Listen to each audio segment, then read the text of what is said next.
अच्छा भाई, हम लोग स्टार्ट कर रहे हैं मई जून 25 पेपर 31। देखते हैं जरा क्या कह रहा है।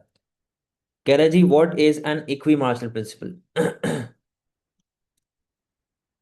पहला ऑप्शन कहता है as consumption of a product increases the satisfaction from consumption of the product decreases by an equal amount.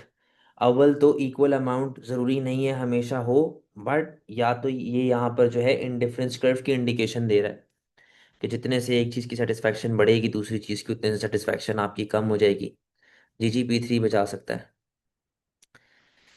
B कहता है consumers maximise utility with their marginal valuation for each product consumed is the same. यानी कि वो कहता है कि जो आपके पास रेशो आने चाहिए MUX/PX is equals to MUY/PY, ये सेम होने चाहिए। तो सेम रेशोज की यहाँ पर बात कर रहा है, तो ये करेक्ट आंसर आपका हो सकता है। आगे देखें। The total satisfaction received by consumers from consumption of a product is constant. बेटे टोटल की बात कर रहा है, एक भी मार्जिनल में टोटल की बात नहीं होती। सेटिस्फैक्शन पर डॉलर की बात होती है। The marginal utility derived by consumers from the consumption of one more unit of a product is constant. No, तो correct answer is B. The diagram shows cost and revenue of a national monopoly. Which statement is correct? कहता है जी, P2 और Q2, यहां पर आप इधर operate कर रहे हैं। कहता है जी, P2 and Q2 will achieve both allocative and productive efficiency. बेटा यहां पर ना ही प्रोडक्टिव एफिशिएंसी हो रही है, ना ही एलोकेटिव एफिशिएंसी हो रही है। क्योंकि प्रोडक्टिव एफिशिएंसी आपकी होती है जब आपकी ATC लोवेस्ट होती है, और एलोकेटिव होती है जब आप MC = AR पे ऑपरेट कर रहे होते हैं। ऑप्शन बी कहता है एट P2 एंड Q1, यानी कि वो अब इसकी बात कर रहा है, इसकी बात कर रहा है। हम एलोकेटिवली एफिशिएंट भी होंगे, हम प्रोडक्टिवली एफिशिएंट होंगे, बट एलोकेटिवली एफिशिएंट नहीं होंगे। गलत, यहां पर भी आपको दोनों एफिशिएंसी अचीव नहीं हो रही।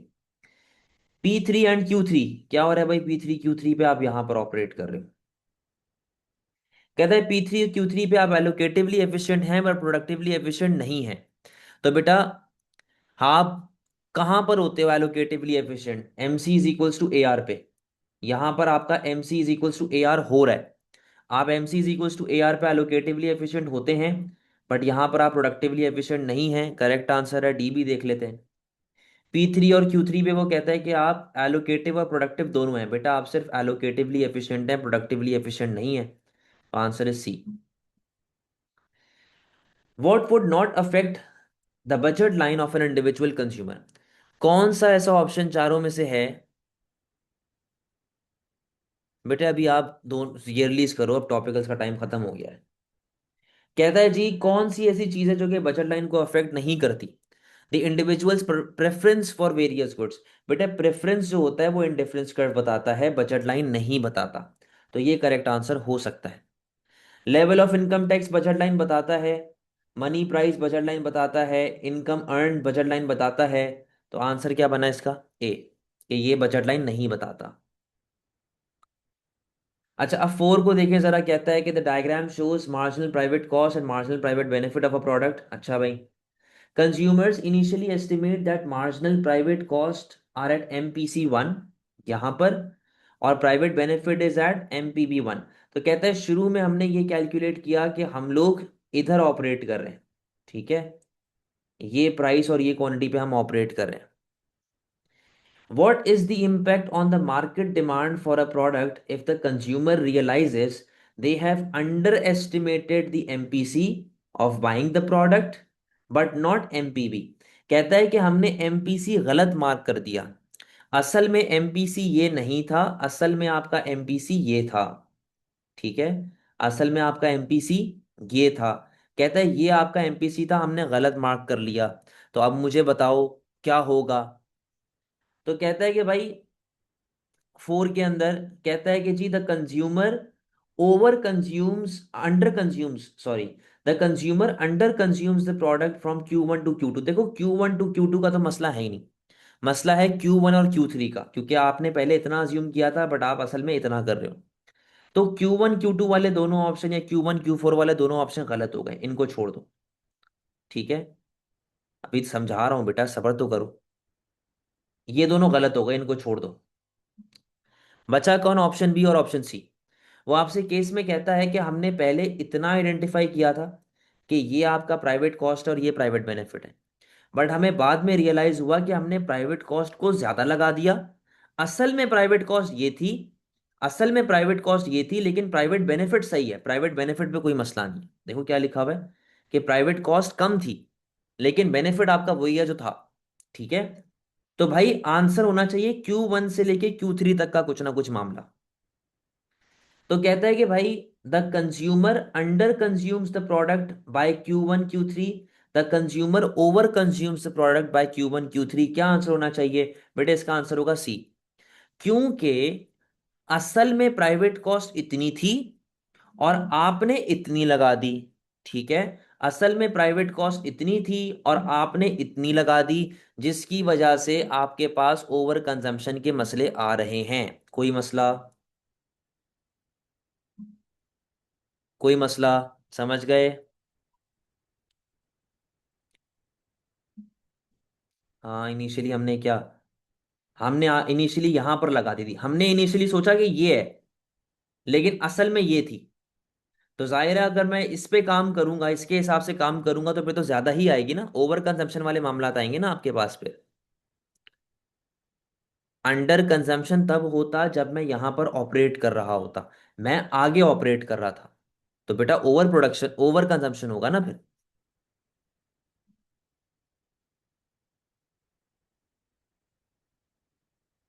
What is an internal economy of scale? भाई इंटरनल इकोनॉमी ऑफ स्केल क्या होती है कि हम खुद ऐसा क्या काम कर रहे हैं जिससे हमारी कॉस्ट कम हो। एफिशिएंट लोकल ट्रांसपोर्ट नेटवर्क, बेटे ये एक्सटर्नल इकोनॉमी ऑफ स्केल होती है। ठीक है, improved access to spare part as a result of industry growth, ये भी एक्सटर्नल इकोनॉमीज ऑफ स्केल। किस तरीके से पढ़ा था हमने? एंसिलरी फर्म्स के नाम से, याद करें, एंसिलरी फर्म्स, ये भी एक्सटर्नल इकोनॉमीज होती है। Lower risk from supplying a wider range of customer, हम लोग वाइडर रेंज ऑफ कस्टमर को सप्लाई कर रहे हैं जिससे हमारा रिस्क कम हो रहा है, ये काम हम खुद कर रहे हैं। ऊपर जो चीजें हैं वो दूसरे हमारे लिए फायदा पहुंचाने की कर रहे हैं। सी में हम खुद ऐसा काम कर रहे हैं जिससे हमारी कॉस्ट कम हो रही है, तो ये इंटरनल इकोनॉमीज का पार्ट है। The training of skilled labour at a college financed by local firms, तो बेटा ये जो आपको लोकल फर्म की तरफ से फायदा मिल रहा है तो ये भी तो एक्सटर्नल इकोनॉमीज हो गया ना। तो answer is C. Normal profit कहाँ हो रहा है? बहुत बेकार फारिग सवाल है, जल्दी बताएं। 6।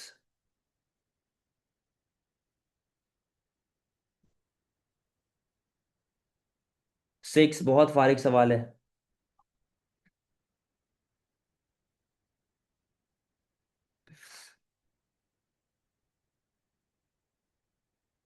नॉर्मल प्रॉफिट कहाँ हो रहा है भाई? इतना सोचने में टाइम क्यों लग रहा है आप लोगों को? जल्दी बताएं।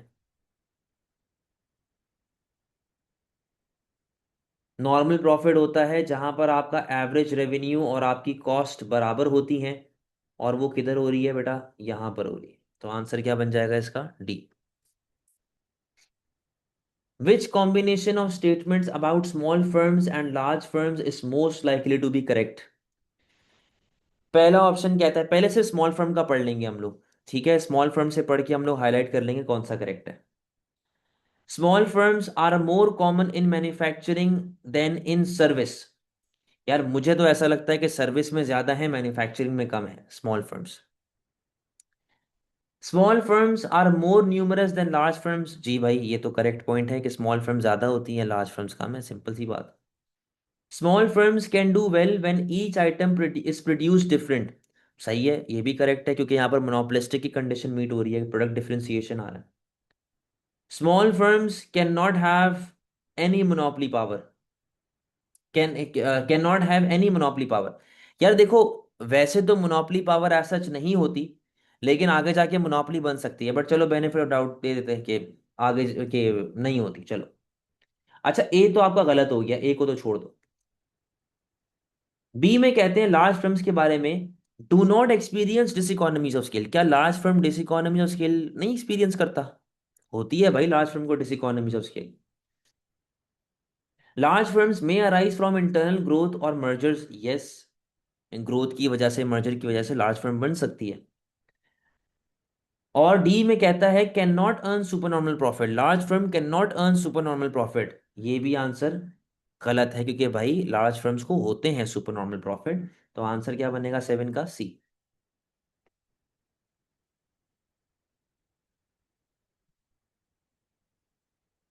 सर 6 जरा वापस से रिपीट कर दे, अबे भाई फिर रिकॉर्डिंग देख लेना यार आप। 6 में है क्या, कुछ भी तो नहीं है। बोला नॉर्मल प्रॉफिट दिखा दो। नॉर्मल प्रॉफिट कहाँ पर होता है, जहां पर ब्रेक इवन होता है, revenue is equals to cost, खत्म। यहां पर हो रहा है नॉर्मल प्रॉफिट आपके पास। Good X is a popular product that creates negative externality when it is consumed. The government wants to reduce the consumption of Good X significantly. कहता है जी good X negative externality create करता है, यानी कि ये demerit good होगा। ठीक है। और क्या कहता है, गवर्नमेंट जो है वो उसकी कंजम्पशन को कम करना चाहता है। Under which circumstances is the government most likely to meet its aim. सबसे ज्यादा गवर्नमेंट के लिए फायदेमंद चीज कब होगी, गवर्नमेंट को क्या करना चाहिए, लॉजिकल सी बात है। जब डीमेरिट गुड है तो इनडायरेक्ट टैक्स लगाना चाहिए। और आपकी पीईडी क्या होनी चाहिए, आपकी पीईडी होनी चाहिए ग्रेटर देन 1, तब जाके टैक्स इफेक्टिव होगा। अगर तो लेस देन 1 है, टैक्सेस से आप रेवेन्यू कमा लेंगे बट वो टैक्स अफेक्टिव नहीं होगा, क्योंकि उससे आपका ऑब्जेक्टिव नहीं मीट हो रहा कम करने वाला। A government introduces tradable pollution permits to reduce pollution. What is an advantage of this scheme? कहता है जी हम लोग ट्रेडेबल पोल्यूशन परमिट लगाने वाले हैं। फायदा क्या होगा इससे, it allows consumer to determine, consumer का क्या लेना देना भाई, तो प्रोड्यूसर को मिलता है। It can provide rewards for firms that reduce pollution. ये आपका पॉसिबल आंसर हो सकता है, रिवॉर्ड देते हैं, पैसे बचते हैं उनके। It enables the government to raise revenue from the resale of the permit, no ये आपका ऑब्जेक्टिव नहीं होता। It uses the market system with no administrative cost, no, answer is B. To reduce traffic congestion, a government built a new highway, a majority of the citizens were oppose to this. अच्छा भाई कह रहा जी हम लोग highway बना रहे हैं और मेजोरिटी जो आपके सिटीजन्स थे वो इसके खिलाफ थे। Some citizens responded by switching from public transport to private cars, हम लोग पब्लिक ट्रांसपोर्ट से प्राइवेट कार पे चले गए। This cost car journeys to take even longer. What can be concluded about government failure in this case. कहता है जी government का क्या नाकिस निज़ाम, गवर्नमेंट ने ऐसा क्या मसला कर दिया है, हम लोग क्या यहाँ पे आइडेंटिफाई कर सकते हैं। तो पहला ऑप्शन कहता है it occurred because governments opportunity cost were not considered.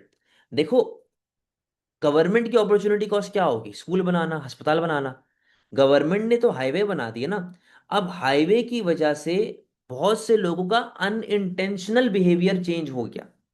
जैसे कि अगर मैं मिसाल दूं कि अगर गवर्नमेंट इंटरेस्ट रेट कम करता है ताकि लोग स्पेंडिंग करें, गवर्नमेंट का तो ऑब्जेक्टिव यही है ना कि लोग स्पेंडिंग करेंगे।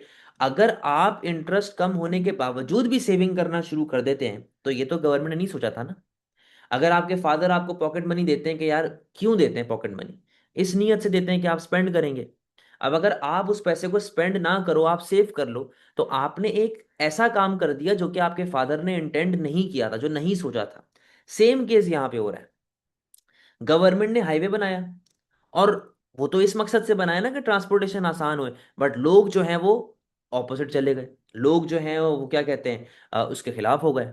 ठीक है, और वो पब्लिक से प्राइवेट ट्रांसपोर्ट पे आ गए। तो यहाँ पर जो हमारे यूजर्स हैं, जो हमारे अवाम है, अवाम का ऑब्जेक्टिव ही अलग चल रहा है, अवाम की इंटेंशन ही अलग चल रही है। अब इसका आंसर क्या होगा, it occurred because the result was unintended. Government ने सोचा ही नहीं था कि ऐसा होगा, बट ऐसा हो गया। तो गवर्नमेंट ने उस चीज को कंसिडर ही नहीं किया था। ठीक है। What could result in an individual being caught in the poverty trap if there income increases. देखो पॉवर्टी ट्रैप के अंदर हमारे पास क्या होता है, पॉवर्टी ट्रैप के अंदर हमारे पास ये होता है,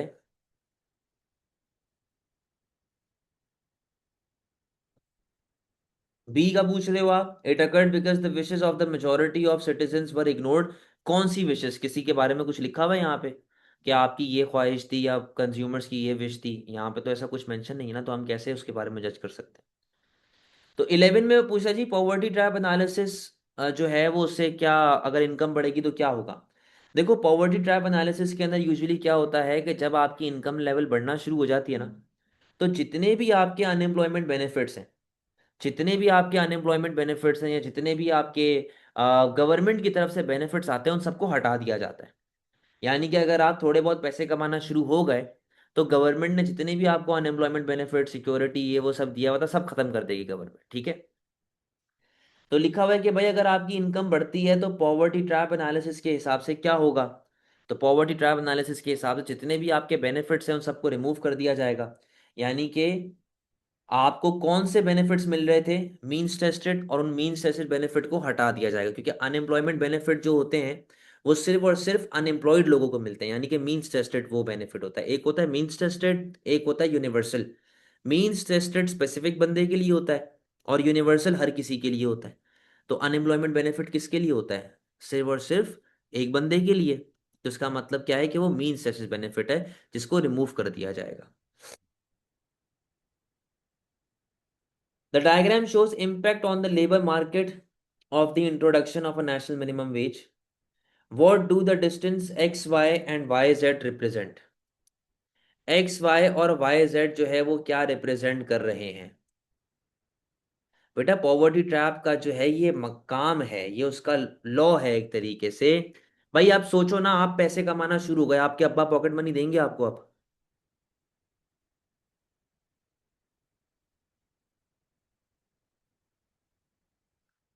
और जो आपके अब्बा आपको पॉकेट मनी देते हैं, सिर्फ आपको देते हैं कि पूरे मोहल्ले को देते हैं? आपको देते हैं ना। यानी कि जो अब्बा आपको पॉकेट मनी दे रहे हैं वो मींस टेस्टेड। जब गवर्नमेंट ये देखेगी कि अब्दुल बासित की नौकरी लग गई है, अब्दुल बासित काम करना शुरू हो गया, तो क्या गवर्नमेंट आपको अनएम्प्लॉयमेंट बेनिफिट्स देगी?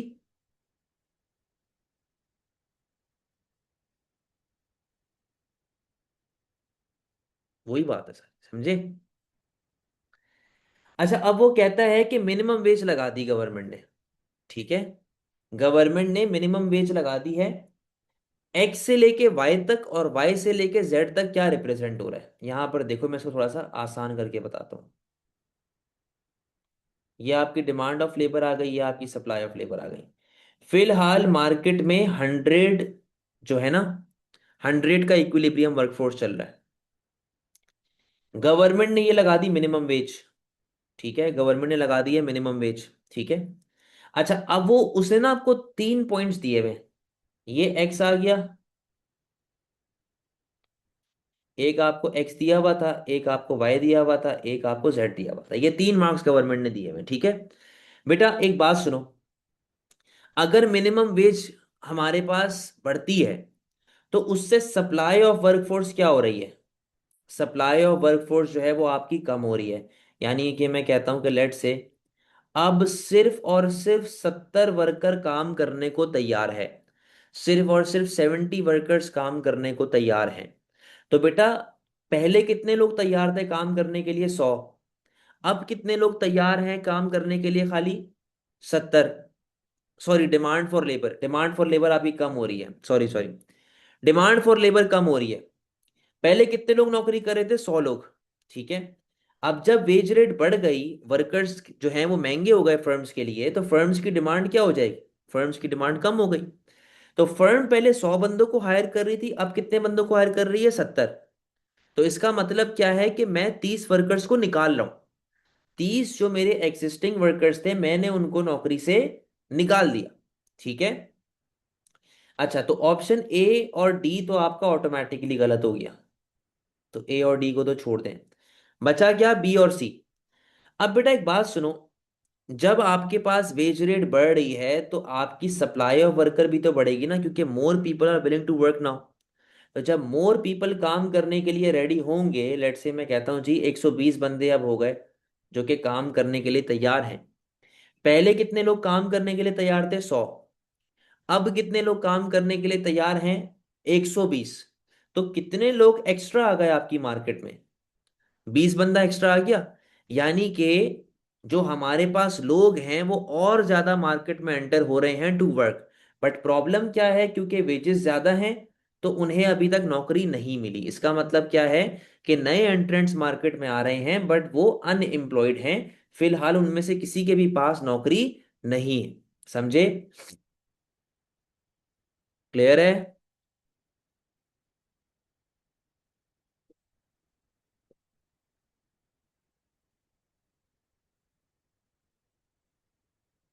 13 बताएं, 13 बताएं।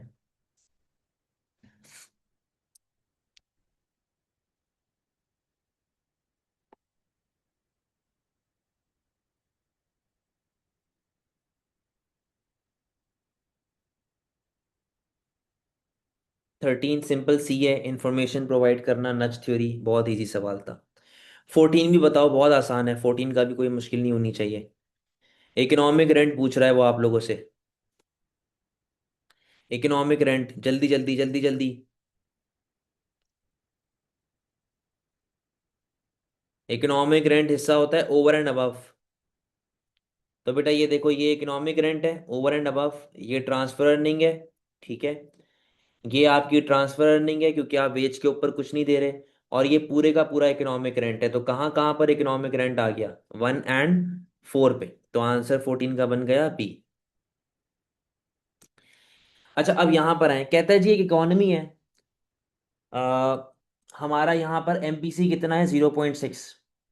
कहता है कि अगर जी हमारी equilibrium level of national income 10,000 है और फुल एम्प्लॉयमेंट हमारे पास 15,000 है, by how much would investment have to increase to achieve full employment. तो कहता है कि यार अगर हमारे पास जो आउटपुट है वो 10,000 का चल रहा है और हमारी जो वो कहते हैं फुल एम्प्लॉयमेंट 15,000 पे, तो मैं कितना इन्वेस्टमेंट लेके आऊं कि मैं फुल एम्प्लॉयमेंट पे पहुंच जाऊं? तो बेटा इसके लिए तो पहले आपको मल्टीप्लायर इफेक्ट, मल्टीप्लायर का रेट निकालना पड़ेगा। मल्टीप्लायर रेट कैसे निकलता है? 1/1 - MPC। ऐसे ही निकाला, सिखाया था आप लोगों को। 1/1 - 0.6 इज इक्वल्स टू 1/0.4। तो बेटा 1/0.4 कितना होता है? 1/0.4 कितना होता है? 2.5। 2.5 का रेट है आपके पास, ठीक है। अच्छा, अब मेरी बात सुनो बेटा, आपके पास फुल एम्प्लॉयमेंट कितने पे है? 15,000 पे। आप किधर ऑपरेट कर रहे हो? 10,000 पे। तो आपके पास कितने का गैप आ गया? 5,000 का गैप आ गया। 5,000 का आपके पास गैप आ गया और आपका मल्टीप्लायर का रेट चल रहा है 2.5 का। तो 5,000 को सीधा सीधा 2.5 से डिवाइड करवाएं। आपको 2,000 रुपए की मशीन चाहिए।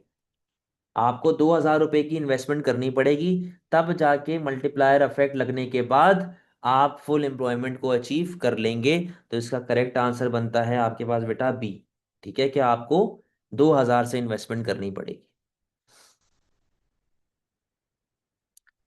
What is a definition of hysteresis unemployment? बेटे हिस्टेरिसिस अनएम्प्लॉयमेंट जो होता है आपके पास, वो तब होता है कि जब आप एक लंबे अरसे तक बेरोजगार बैठे हुए, आप एक लंबे अरसे तक बेरोजगार बैठे हुए और आपको चीज़ें जो हैं वो जॉब्स नहीं मिल पाती। तो बेटा यहाँ पर देखिए लंबे अरसे वाला कहाँ पर लिखा हुआ है? ये रहा ऑप्शन सी, कि you are unemployed for a longer period of time. तो आंसर क्या बनेगा? सी बनेगा। अच्छा, 15 पे आए जरा। 15 में क्या इशू आ रहा है हसन आपको? मल्टीप्लायर कैसे निकलता है ये याद है?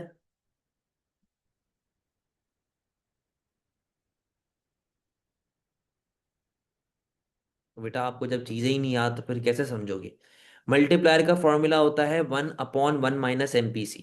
ठीक है, ये जो फॉर्मूला मैंने यहाँ पर लिखा हुआ है, ये मल्टीप्लायर अफेक्ट का फॉर्मूला होता है कि मैं कितने पैसे लगाऊंगा तो वो किस हिसाब से मल्टीप्लाई होंगे आगे जाके। 1/1 - MPC। आपको यहाँ पर एमपीसी दिया हुआ है, 0.6 MPC दिया हुआ है। तो 1/1 - MPC कितना हो गया? 1/0.4 इज इक्वल टू 2.5। यानी कि अगर मैं 100 रुपये लगाऊंगा मुल्क में, तो वो 12.5 रुपये हो जाएंगे। ठीक है? नहीं, अगर मैं 100 रुपये लगाऊंगा मुल्क में तो वो 250 रुपये हो जाएंगे आगे जाके, मल्टीप्लाई होगा ना। तो अगर मैं 100 रुपये लगाऊंगा तो वो 250 रुपये हो जाएंगे। तो वो ये पूछता है कि यार मैं किस अमाउंट से इन्वेस्टमेंट करूं अपने मुल्क में कि मैं फुल एम्प्लॉयमेंट पे आके बैठ जाऊं। आप अभी बैठे हुए 10,000 पे और आपका फुल एम्प्लॉयमेंट है 15,000 पे। 5,000 रुपये, 5,000 का गैप आ रहा है। आपने उस 5,000 के गैप को फुलफिल करना है। तो अब 5,000 के लिए, 5,000 रुपये कमाने के लिए मैं कितनी इन्वेस्टमेंट मुल्क में करूं कि मैं फुल एम्प्लॉयमेंट पे आके बैठ जाऊं? तो मैं 5,000 को सीधा सीधा 2.5 से डिवाइड करूंगा। तो मुझे पता चल गया कि मुझे कितनी इन्वेस्टमेंट अपने मुल्क में ज़रूरत है कि मैं फुल एम्प्लॉयमेंट पे जाके बैठ जाऊं। ठीक है। A country as a positive output gap, positive output gap का मतलब क्या है? इन्फ्लेशनरी प्रेशर आपके पास आया हुआ है। ठीक है। क्या कहता है जी? What is happening to economic growth and general price level? भाई पॉजिटिव आउटपुट गैप में इन्फ्लेशनरी प्रेशर अगर आपके पास है, तो मतलब प्राइसेस तो बढ़ ही रही है ना आपकी। ठीक है, प्राइसेस आपकी बढ़ रही हैं। और इकोनॉमिक ग्रोथ की क्या कहानी है बेटा? ये किस तरह सिखाया था पॉजिटिव आउटपुट गैप? ये आपका फुल एम्प्लॉयमेंट है। ठीक है, ये आपका फुल एम्प्लॉयमेंट है level, YF। Positive output gap के लिए आप इस लेवल से आगे ऑपरेट कर रहे होते हैं। तो आगे ऑपरेट करने का मतलब क्या है कि आप अबव ट्रेंड ग्रोथ रेट के अंदर हैं, कि आप आगे ऑपरेट कर रहे हैं। तो ये आपका करेक्ट आंसर बन जाएगा बी। ऑक्यूपेशनल मोबिलिटी कैसे अफेक्ट होती है भाई वर्कर की? ऑक्यूपेशनल मोबिलिटी बढ़ती है जब उसकी स्किल्स बढ़ती हैं, या नॉलेज बढ़ती है, या एजुकेशन बढ़ती है। Correct answer is A. A government decides to set artificially low interest rate. What describes a negative consequence to this country of this policy? बेटा अगर इंटरेस्ट रेट कम रखेंगे तो क्या प्रॉब्लम आएगी आपके लिए? आपका एडी बढ़ेगा, जिससे आपकी इन्फ्लेशन बढ़ने के चांसेस हैं। तो ये करेक्ट आंसर हो सकता है। रैपिड ग्रोथ इन जीडीपी, बेटा ये फायदा है, नेगेटिव इफेक्ट नहीं है। Increase in investment by manufacturers and real estate developers, बेटा ये भी फायदा है, नुकसान नहीं है। A reduction in borrowing bye consumers, बेटा रिडक्शन कैसे? इंटरेस्ट रेट कम हो रहा है तो बोरोइंग तो बढ़ेगी ना, ये तो पॉइंट ही गलत है। तो आंसर इज ए।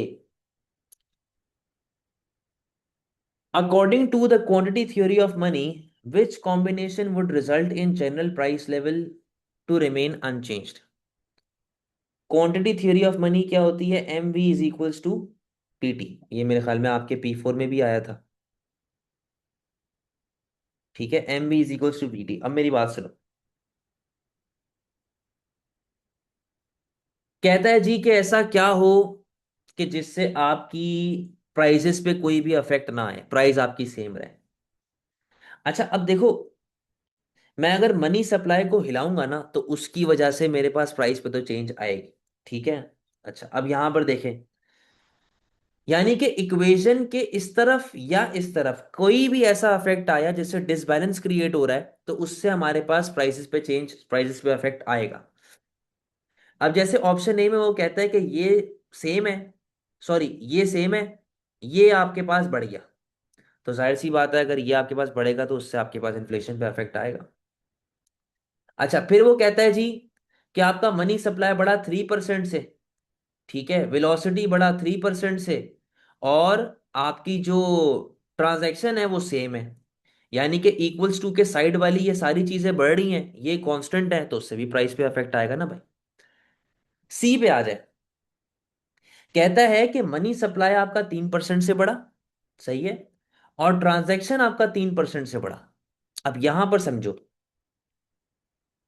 बेटा, ये मनी सप्लाई है, ये आपकी मनी डिमांड है जिसमें ट्रांजैक्शन भी आती है। ठीक है, लेट से 10% चल रहा है आपके पास। कहता है कि आपका मनी सप्लाई भी बढ़ा, आपका मनी सप्लाई जो है वो भी राइटवर्ड चला गया, और आपकी ट्रांजैक्शन भी बढ़ी है। ट्रांजैक्शन भी बढ़ने का मतलब कि आपकी मनी डिमांड भी क्या हो रही है? वो भी बढ़ रही है। तो आपका नया इक्विलिब्रियम यहां पर आ गया, और आप वापस से किस रेट पे हैं? आप वापस से 10% पे आ गए। ठीक है, यानी कि इंटरेस्ट पे कोई भी चेंज आपका नहीं आ रहा। तो यहां तक तो बातें बराबर चल रही, यानी कि अगर ये 3% से बढ़ा तो ये भी 3% से बढ़ा। फिर वो कहता है कि वेलोसिटी जो है, ये चीज, ये आपकी अनचेंज है, इस पे कोई इफेक्ट नहीं आया। तो जितने से ये साइड बढ़ रही है उतने से ये साइड बढ़ रही है, तो प्राइस पे एज सच कोई भी इफेक्ट नहीं आएगा। फिर वो आगे बोलता है ऑप्शन डी में। ऑप्शन डी में क्या बोलता है? कहता है जी ये भी 3% से बढ़ा, ये भी 3% से बढ़ा, ये भी 3% से बढ़ा। तो बेटा यहां पर दो चीजें बढ़ रही हैं ज्यादा से, ये थोड़े से बढ़ रहा है तो आपके प्राइस पे तो अफेक्ट आएगा। तो इसका करेक्ट आंसर क्या बना, सी, जहां पर आपका इंटरेस्ट रेट अनचेंज्ड है, इंटरेस्ट पे कोई भी अफेक्ट एज सच नहीं आ रहा। बेटा um quantity theory of money याद है?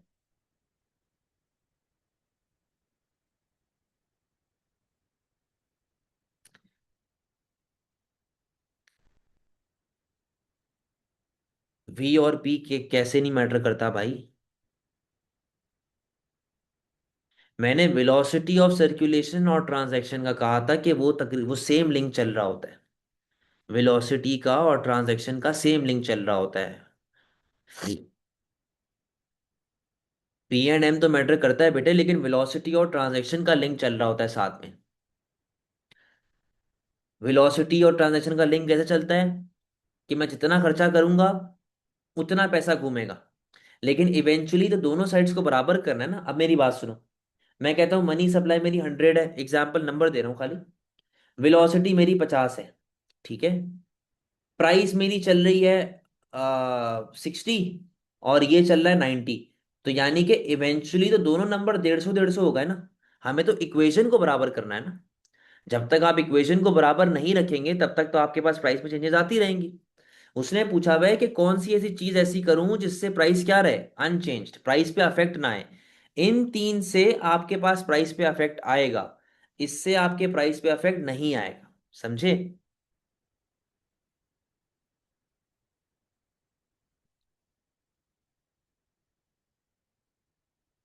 आप सवाल पूछो, आप सवाल क्या पूछ रहे हो?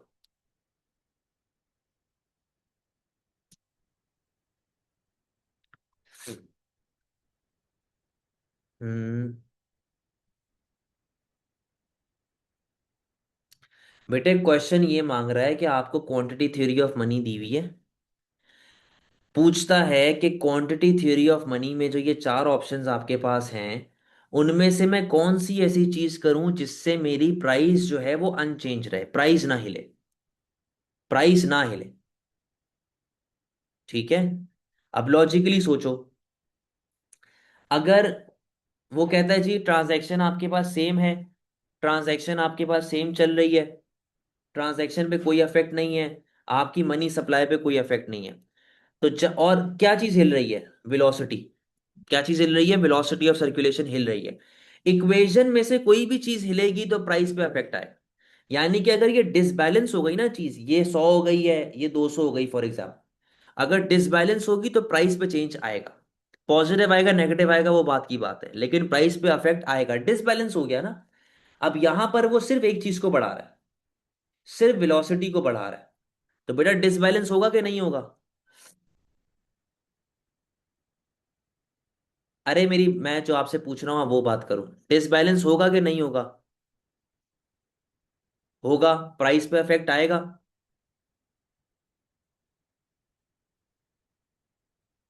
छोड़ दो इसको, गलत हो गया ऑप्शन।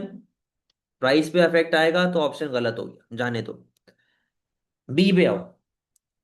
बी के बारे में वो क्या बोलता है? बी में कहता है कि मनी सप्लाई आपकी 3% से बढ़ रही है, ठीक है।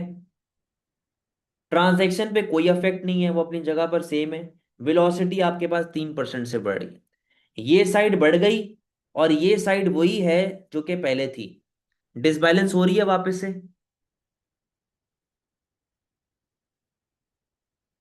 प्राइस पे अफेक्ट आएगा। इसको भी छोड़ दो, क्योंकि बेटे उसने क्या मांगा हुआ है, अनचेंज रहे, प्राइस नहीं हिलनी चाहिए। मनी सप्लाई कितने से बढ़ रही है? समझ गया बात को मैं क्या समझाना चाह रहा हूं? यहां पर सी में मनी सप्लाई जितने से बढ़ रही है सेम अमाउंट से आपकी ट्रांजैक्शन भी बढ़ रही है, तो इक्वेशन बैलेंस चल रही है आपकी। 21, a government increases its inflation rate target from 3% to 5%, what is a likely reason for this? हमने अपना इन्फ्लेशन रेट टारगेट बढ़ा दिया है, 3% से 5% कर दिया है, तो जरा बताएं क्या हो रहा है। एक सेकंड रुकिएगा। भाई आवाज कम कर दो।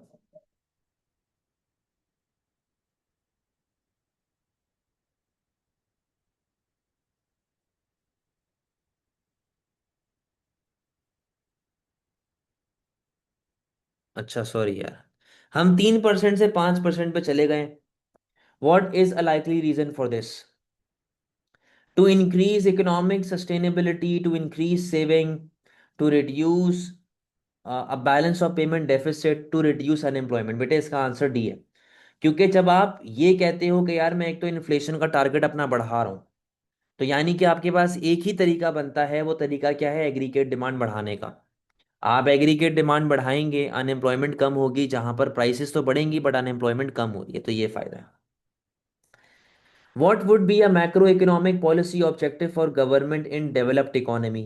भाई डेवलप्ड इकोनॉमी में गवर्नमेंट का मैक्रो इकोनॉमिक पॉलिसी ऑब्जेक्टिव क्या होना चाहिए?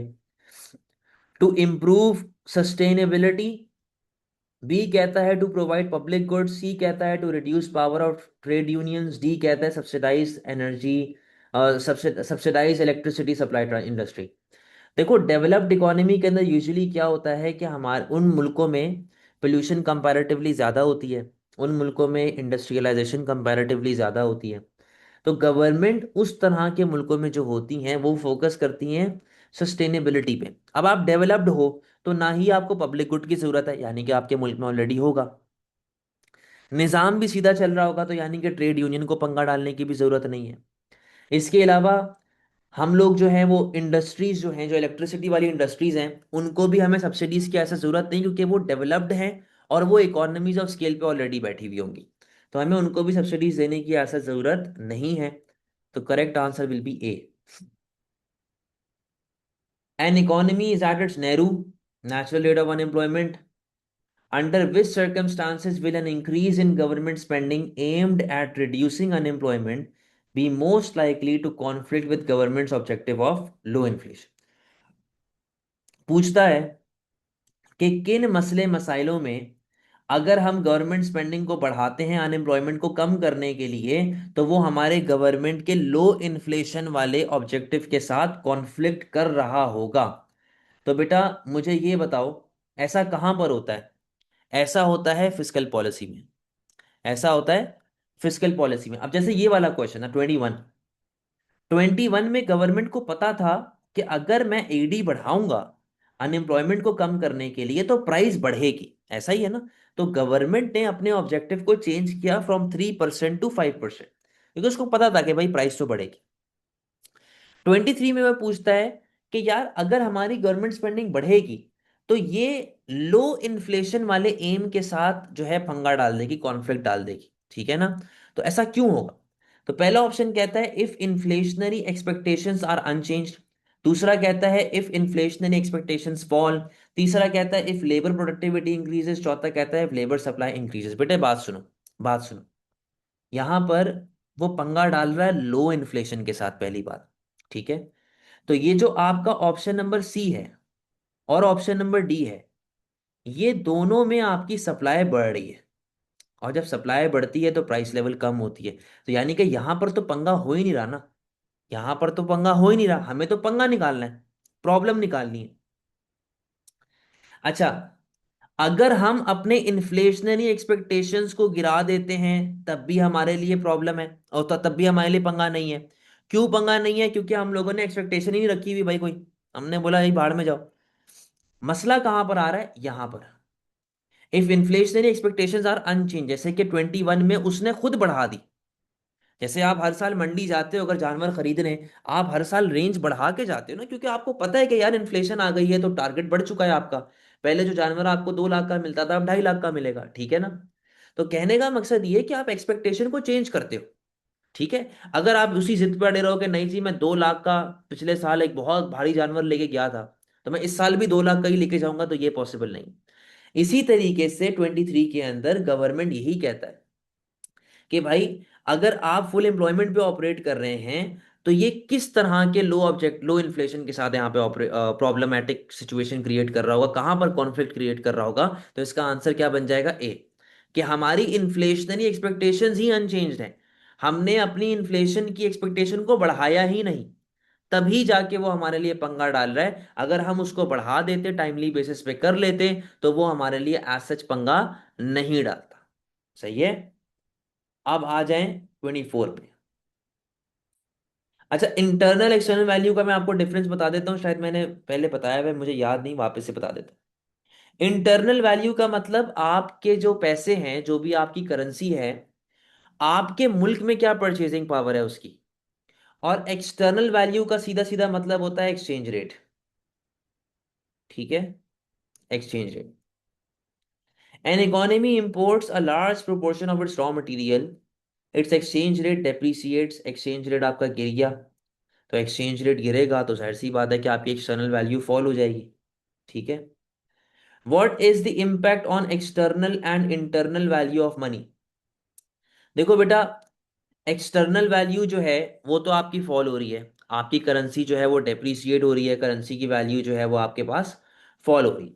ठीक है। इंटरनल वैल्यू ऑफ मनी के ऊपर क्या अफेक्ट आ रहा है, इंटरनल वैल्यू की मनी के ऊपर क्या अफेक्ट आ रहा है।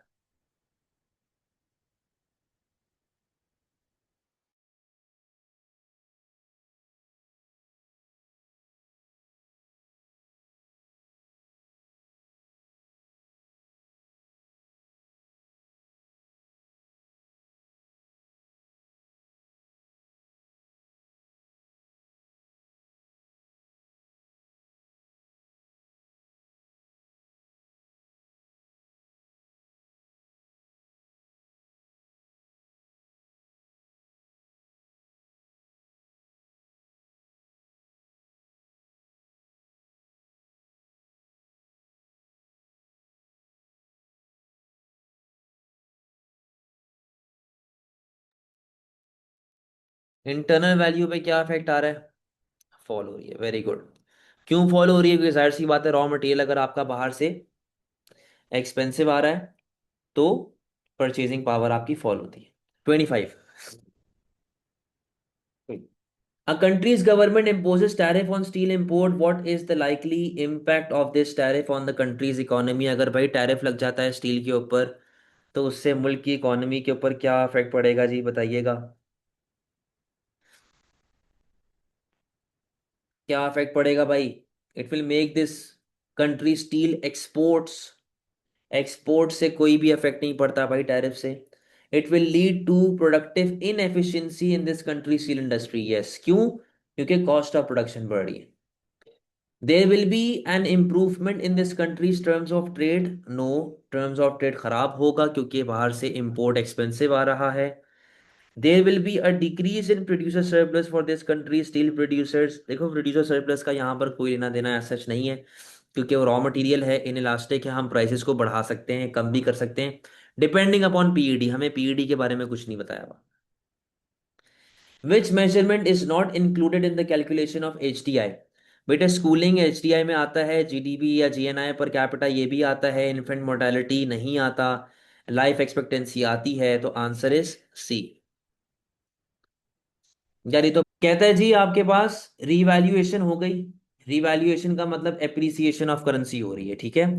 आपके पास दो कंडीशंस हैं जो मैंने बताया था पहले भी, short run long run. Short run में आपकी पीईडी इनइलास्टिक होनी चाहिए और लॉन्ग रन में आपकी पीईडी जो है वो इलास्टिक होनी चाहिए। ठीक है। ये कंबाइंड पीईडी होती है, कंबाइंड यानी कि एक्सपोर्ट प्लस इंपोर्ट की पीईडी, यहां पर भी एक्सपोर्ट प्लस इंपोर्ट की पीईडी। ठीक है। तो अब शॉर्ट रन में पीईडी आपकी इनइलास्टिक होगी, तो जाहिर सी बात है कि आपका रेवेन्यू बढ़ेगा, इंपोर्ट एक्सपेंडिचर कम होगा। और लॉन्ग रन में आपकी पीईडी इलास्टिक हो जाएगी तो आपका एक्सपोर्ट रेवेन्यू गिरेगा और इंपोर्ट एक्सपेंडिचर बढ़ना शुरू हो जाएगा। ऑप्शन ए में अगर मैं इन दो को ऐड करूं तो ये बनता है 0.4, लेकिन अगर मैं इन दो को ऐड करूं तो ये बनता है 0.8। तो लॉन्ग रन में ग्रेटर देन 1 होनी चाहिए, ये तो करेक्ट आंसर नहीं है। यहां पर बनता है जी 0.8 और यहां पर बनता है 1.6, ये इलास्टिक हो गया। लॉन्ग रन वाला शॉर्ट रन का इनइलास्टिक था, करेक्ट आंसर हो सकता है। ये हो गया आपके पास 1.6। तो शॉर्ट रन में 1.6 की पीईडी आ रही है जो कि शॉर्ट रन में नहीं होती। शॉर्ट रन में इलास्टिक होती है लेस देन 1, और लॉन्ग रन में तो वैसे भी इलास्टिक ही चल रहा है, ग्रेटर देन 1 चल रहा है, तो इसका आंसर बी है, सी नहीं। बात समझे।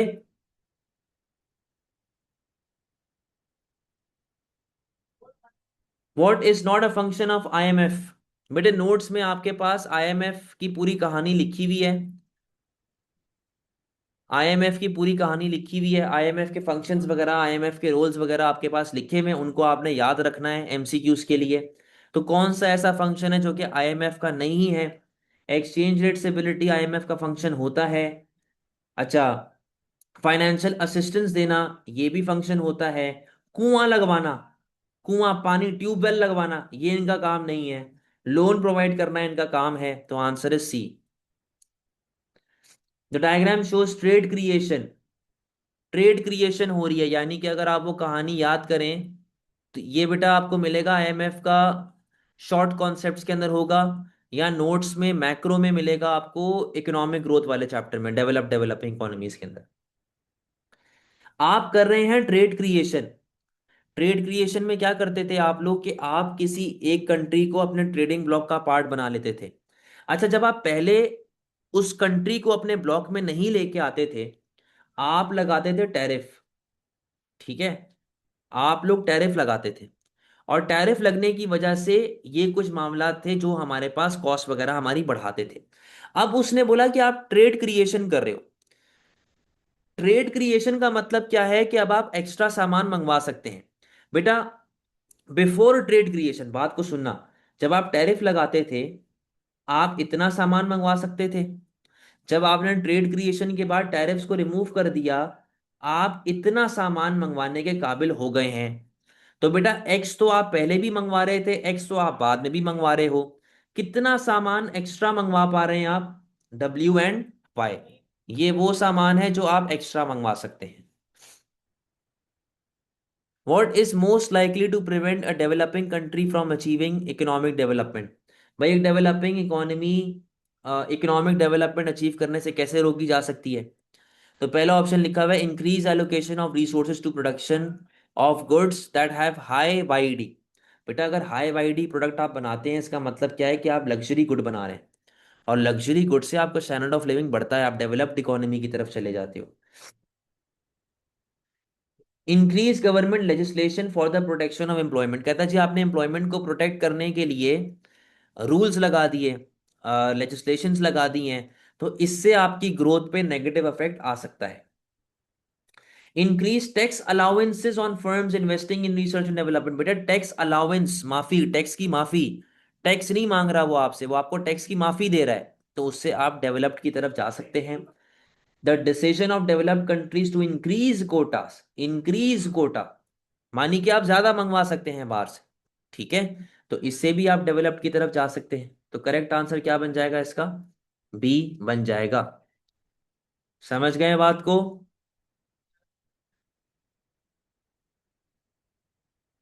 चले जी, इतना ही रख रहे हैं, इंशाल्लाह नेक्स्ट क्लास में अगला पेपर करेंगे। अल्लाह हाफिज।